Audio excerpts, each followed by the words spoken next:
রাষ্ট্রপতি মোহাম্মদ শাহাবুদ্দিন ও প্রধান উপদেষ্টা ডক্টর মোহাম্মদ ইউনূসের সাথে সাক্ষাৎ করেছেন সেনাপ্রধান জেনারেল ওয়াকারুজ্জামান। দর্শক দেখতে পাচ্ছেন সন্ধ্যার পরে তুল কালাম পরিবেশ করে সেনাবাহিনী এবং সার্জিস হাসনাতদের কঠিন অবস্থা করে এই সেনাপ্রধান ডক্টর ইউনূস এবং রাষ্ট্রপতির সাথে বৈঠকে বসেন। এদিকে আজ সেনাপ্রধান দেশের নতুন ঘটনা ঘটিয়ে দিল। ডক্টর ইউনূস ও রাষ্ট্রপতির সাথে বৈঠক করে কঠিন চক্রান্ত করে সন্ধ্যার পর তুল কালাম পরিবেশ ঘটায় সার্জিসদের খুবই খারাপ অবস্থা করে। গত এক বছরে কত কিছু যে দেখলাম, জীবনটা এত জটিল মনে হতো না। হাসিনা ছিল প্রচন্ড অত্যাচারিত ছিলাম, অনেক অনেক বুকের ভিতর ক্রন্দন ছিল। বাংলাদেশের বিতর্কিত সেনাপ্রধান ওয়াকারুজ্জামান এবং আওয়ামী রাষ্ট্রপতি শাহাবুদ্দিন চুপ্পু মিলে বাংলাদেশে চূড়ান্ত ঘটনা ঘটিয়ে দিচ্ছে। জরুরি অবস্থা ঘোষণা করার ষড়যন্ত্র করছে, চেষ্টা করছে। ডক্টর মোহাম্মদ ইউনূস প্রশাসনের মাইন্ড ক্যাটস এই মুহূর্তে 3 থেকে 4 মাস আগেও ডক্টর মোহাম্মদ ইউনূসকে নিয়ে পজিটিভ বার্তা দিত সবসময় এনসিপি, জামাত ইসলাম। বিভিন্ন ইস্যুতে ডক্টর ইউনূসকে প্রতিনিয়ত চাপে ফেলছে ওনারই স্নেহাশিস যে রাজনৈতিক দলটা এনসিপি। গুরুত্বপূর্ণ একটা খবর, জেনারেল ওয়াকারুজ্জামান সেনাপ্রধান তিনি সাক্ষাৎ করেছেন রাষ্ট্রপতি মোহাম্মদ শাহাবুদ্দিনের সঙ্গে এবং প্রধান উপদেষ্টা ডক্টর মোহাম্মদ ইউনূসের সঙ্গে। সেনাবাহিনীকে আপনার ওয়াকার হচ্ছে একজন সিআইএ এর লোক। বাংলাদেশ সেনাবাহিনীর যিনি প্রধান তিনি মূলত আমেরিকার যে সিআইএ আছে সেই সিআইএ এর একটা কর্মচারী মাত্র।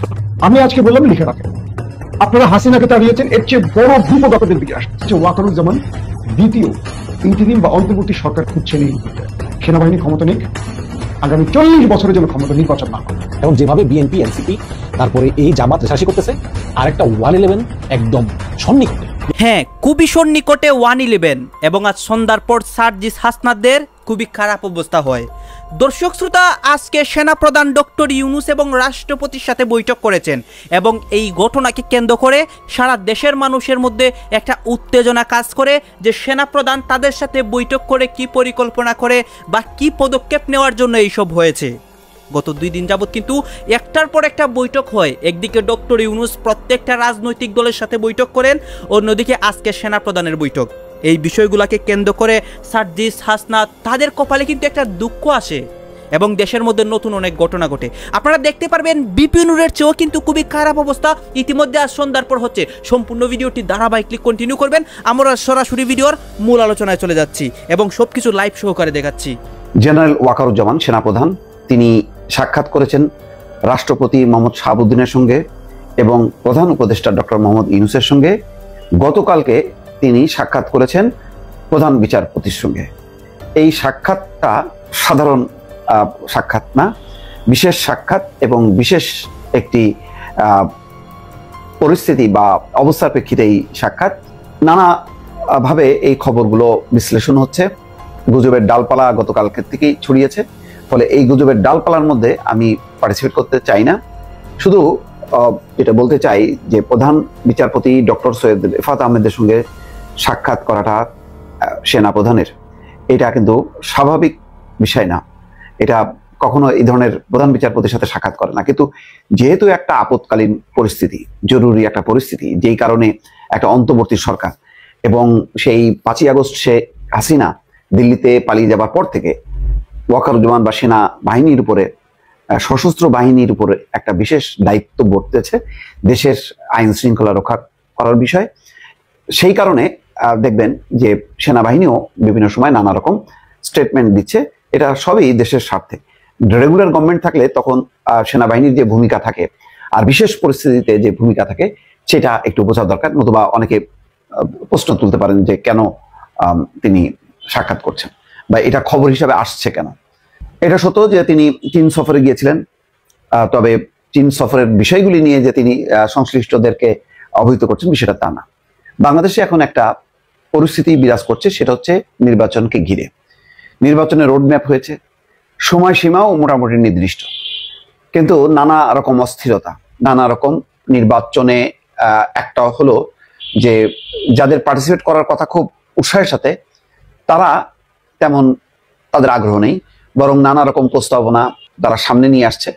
ফলে বিএনপির বাদে বাকি রাজনৈতিক দল, গুরুত্বপূর্ণ রাজনৈতিক দলগুলোর মধ্যে তেমন উৎসাহ উদ্দীপনা নেই। এটা নিয়ে একটা পরিস্থিতি তৈরি হয়েছে। অন্যদিকে জাতীয় পার্টিকে ঘিরে যে দোষর তাদেরকে নিষিদ্ধ করা, তাদের মধ্য দিয়ে আওয়ামী লীগ নির্বাচন করবে, এইরকম একটি ধোয়া তুলে সারা দেশে যে ধরনের পরিস্থিতি প্রায় 6টা জেলায় ভাঙচুর, ঢাকায় আগুন দেয়া এবং সেনাবাহিনীর অ্যাকশনের উপর যে ব্লেম দেয়া হচ্ছে, এতে একটা পরিস্থিতি তৈরি হয়েছে।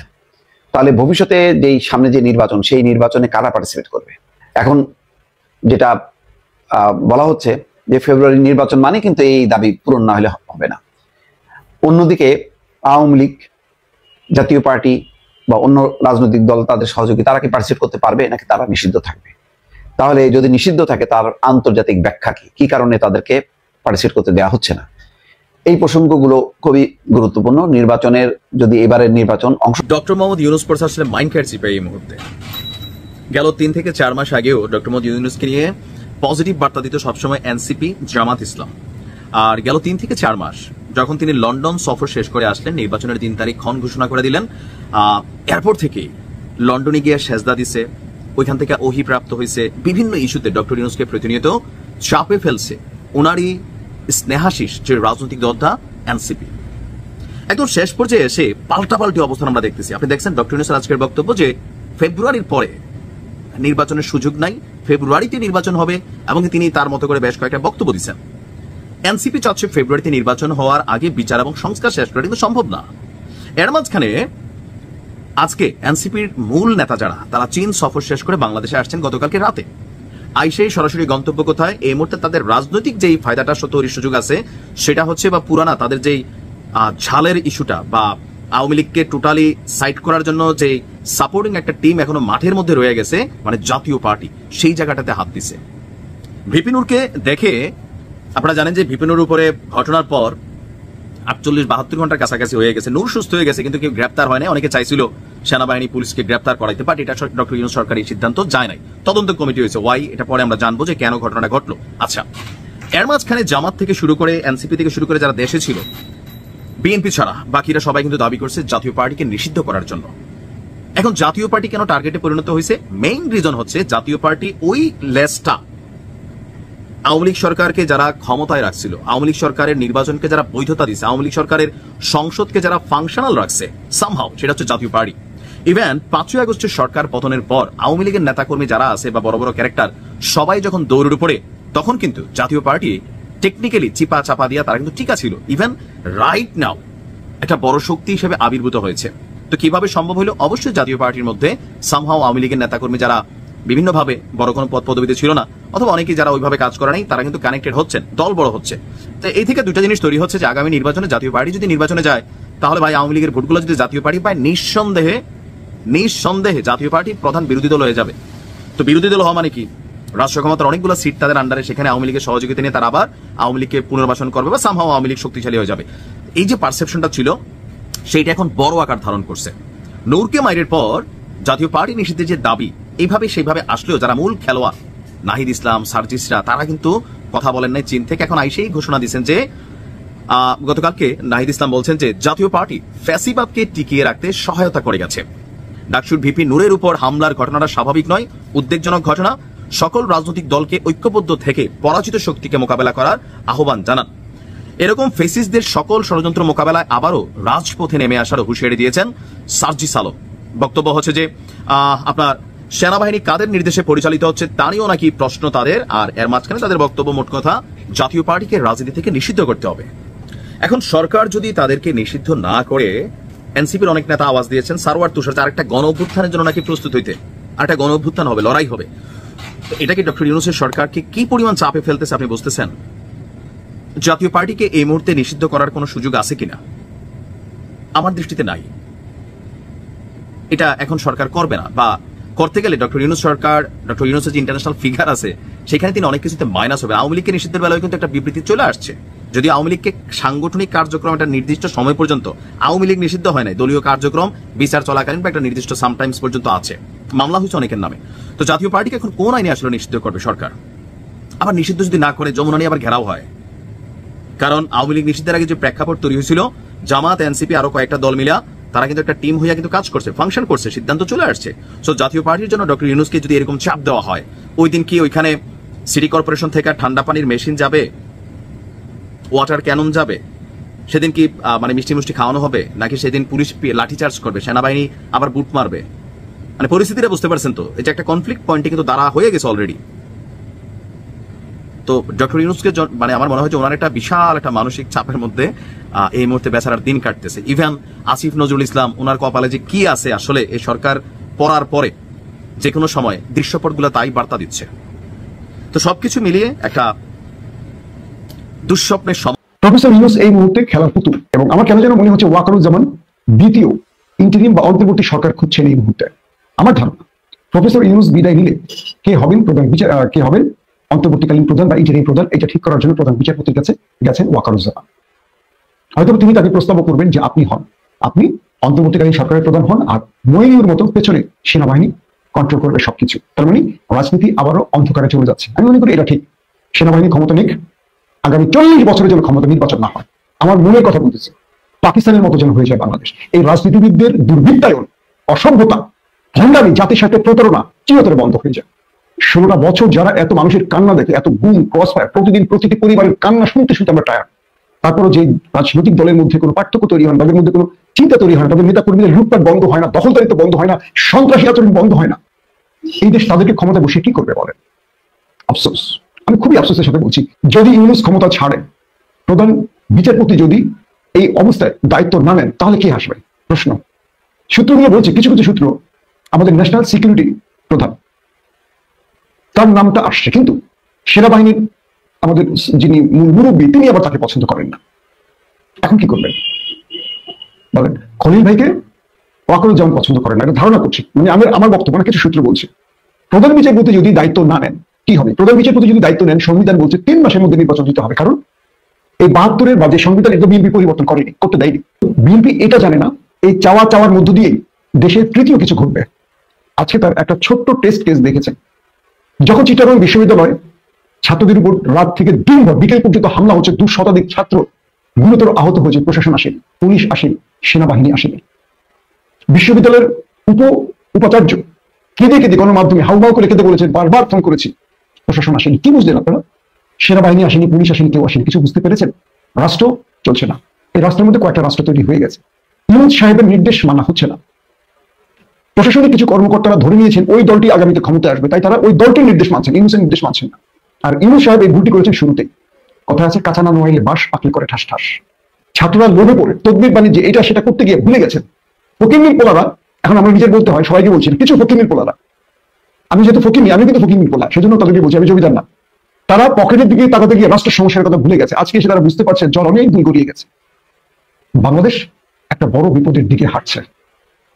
যে কোনো সময় শুনবেন অনেক কিছু ঘটে গেছে, যে কোনো সময় শুনবেন হাসিনা বাংলাদেশে প্রবেশ করেছে। আজকে ঢাকাতে ছাত্রলীগের মিছিল হয়েছে, ময়মনসিংহটা বললাম, রাজশাহীটা বললাম, চিটাগংটা বললাম, আরো বহু জায়গায়। এটা হলো আজকের সিনারি। কালকের দিনে কি হবে? পরশু দিনে কি হবে? যখন নুরুকে প্রকাশ্যে মারতে পারে পুলিশ সেনাবাহিনী, তাহলে কালকে বিএনপি জামাতকে মারতে কি সময় লাগবে? আরেকটা কথা বলি, সেনাবাহিনী শুধু একটা তথ্যের অপেক্ষায় আছে, বা দিল্লি একটা তথ্যের আলোকে আছে, যে নেক্সট বড় আক্রমণ আসলে বিএনপি জামাতকে এক টেবিলে নামবে। জামাতের কেউ কেউ এমনও বলেছেন যে আমরা যে দলটার সাথে 20টা বছর লড়াই করেছি, তাদের আজকের আচরণ বলে দিচ্ছে যে আমাদের ভিন্ন কিছু চিন্তা করতে হবে। ভিন্ন কিছু কি? আওয়ামী লীগকে ডেকে আনবেন, সেনাবাহিনীকে ক্ষমতা বসাবেন, নাকি অন্য কিছু? I don't know. কিন্তু একটা জিনিস বলি, দিল্লি শেখ হাসিনা যেটা চেয়েছে সেটাই হয়ে গেছে। বাংলাদেশে সবাইকে বিভাজিত করতে পেরেছে, আর এই বিভাজনের প্রথম দায়ী হলো বিএনপির মধ্যে কমিউনিস্ট নেতাগুলি, বাম নেতাগুলি। তবে এটুকু বুঝি, ঘুম তখনই ভাঙবে তারেক রহমানের যখন তিনি দেখবেন যে তিনি সম্ভাবনাকে হারিয়ে ফেলেছেন। আমি জানি না, কারণ যে কথাটা শুরুতেই বলছি, এই নেতারা 16 বছরে কোনো সাকসেস দিতে পারেনি বিএনপিকে। এদেরকে পরিবর্তন করে তরুণদের টেনে আনা এখন খুব জরুরি, কিন্তু সেটা করছে না। আমেরিকা আসলে কাকে চাইছে এই মুহূর্তে? আমেরিকা কি চাইছে? আমেরিকা 1/11 ঘটিয়েছিল, মনে রাখবেন। যদি আমি বলি আমেরিকা বিএনপিকে ভোট দিয়ে রাজনীতিকে গরম করছে, জামাত, এনসিপি বা আদার্স দল কোনোদিন এই পরিস্থিতিতে নির্বাচন যাবে না, লিখে রাখেন।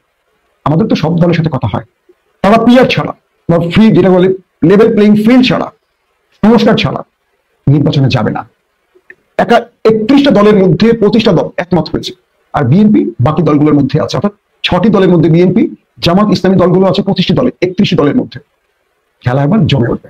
জামাত নির্বাচন বয়কট করবে, এবং ওই যে বললাম, দিল্লি আমেরিকার নতুন খেলা খেলছে। শেষ পর্যন্ত দেশে অন্য কিছু ঘটবে, মার্শাল ল আসতে পারে, 1/11 আসতে পারে, শেখ হাসিনা ঢুকে পড়তে পারে। কারণ বিএনপি ডাকে আর কেউ রাস্তায় নামবে না, না ছাত্র না জামাত। জামাত চাইলে আওয়ামী লীগের সাথে আঘাত করে নেবে যে তোমরা আসো কিন্তু আমাদের মারবা না, বিচার করবে না, যা হয়েছে হয়েছে, তখন কি করবেন? জামাত তো ক্ষমতা আসবে না, আবার বলছি জামাত ক্ষমতা আসার দল না। দর্শক আপনারা তো দেখলেন এখানে কি কথা হচ্ছে, অনেকেই কিন্তু অনেক কথা বলতেছে, অনেকে আলোচনা করতেছে, অনেকে সমালোচনা করতেছে, দেশের বিভিন্ন অবস্থা এবং পরিস্থিতি নিয়ে সবাই সবার মন্তব্য প্রকাশ করতেছে। বিশেষ করে এখানে কিন্তু আজকে সেনাপ্রধান যে একটা বৈঠক করেন সবার সাথে বা দুজনের সাথে, এটা নিয়ে কথা হচ্ছে। সেই বৈঠকের মধ্যে অনেকে অনেক কথা বলেছে বা আলোচনা সমালোচনা হচ্ছে। দর্শক শ্রোতা, এই বিষয়গুলো নিয়ে আপনাদের মন্তব্য কি? অবশ্যই আপনারা আপনাদের মন্তব্যটা আমাদের কমেন্ট বক্সে লিখে যাবেন। আর হ্যাঁ, তখন আপনাদেরকে আমরা যা কিছু দেখিয়েছি সব কিছু আমরা সোশ্যাল মিডিয়া থেকে সংগ্রহ করেছি, এখানে আমাদের নিজস্ব কোনো মন্তব্য নেই বা নিজস্ব কোনো সিদ্ধান্ত নেই। সর্বশেষ আপনাদের কাছে আমাদের একটা রিকোয়েস্ট থাকবে, আপনারা আমাদের চ্যানেলে নতুন দর্শক হয়ে থাকলে চ্যানেলটি সাবস্ক্রাইব করবেন এবং পাশে থাকা বেল বাটনটি বাজাবেন যাতে করে নেক্সট ভিডিওটা সবার আগে আপনাদের কাছে পৌঁছায়। ধন্যবাদ।